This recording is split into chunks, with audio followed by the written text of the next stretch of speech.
सफल जीवन के सैद्धांतिक नियम। दो शब्द। तरक्की का राज हमेशा साधारण नियमों में होता है, लेकिन इंसान अक्सर तरक्की को ऐसी चीज़ समझ लेता है जो किसी बहुत बड़ी चीज़ के ज़रिए हासिल होती हो।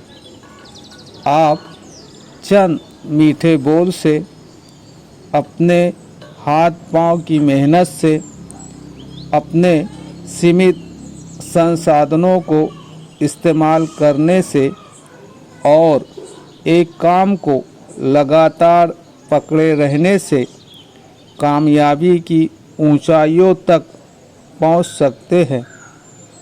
हालांकि इनमें से कोई चीज़ नहीं जो बहुत बड़ी हो और एक आम आदमी उसे कर ना सकता हो।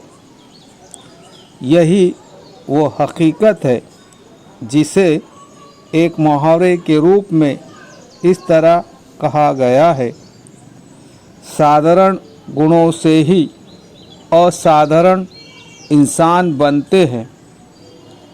इस किताब में ऐसे ही कुछ साधारण लेकिन बहुत महत्वपूर्ण नियमों का इस्लामी शिक्षा की रोशनी में वर्णन किया गया है।